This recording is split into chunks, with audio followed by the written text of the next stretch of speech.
best vrienden, beste kameraden.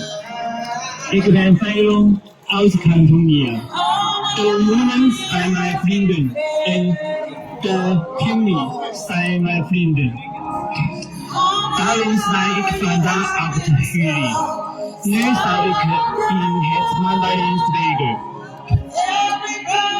大家好，大家上午好，各位维吾尔朋友们，上午好。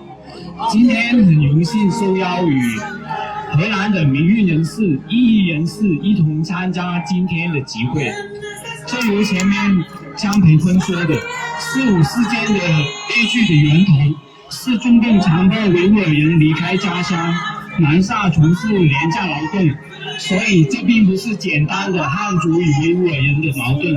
这种对维吾尔人强迫劳动的政策也延续至今，而通过廉价的强迫劳动生产的商品，正每天通过特务速卖通吸引流向全世界，为中共赚取丰厚的外汇。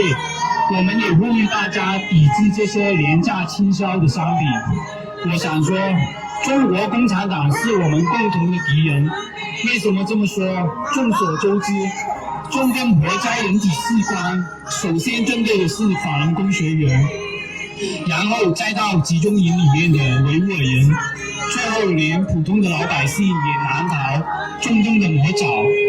据英国《每日电讯报》的7月3日报道，中共将在东突厥斯坦新建6家器官移植中心，加上现有的3家，东突厥斯坦将有9座器官移植中心。所以，假设我们对中共的暴行保持沉默，器官移植中心将会遍地开花，从乌鲁木齐到拉萨，从北京、上海到深圳、香港。如果我们对法轮功学员、维吾尔人的遭遇保持沉默，那他们所承受的苦难将可能发生在我们每一个人的身上。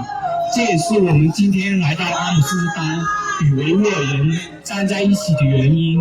我们要向中共发出正义的呼声，停止活摘器官，停止种族灭绝，停止宗教迫害，停止强迫劳动，关闭集中营，关闭宗教转发班。谢谢大家。Thank you.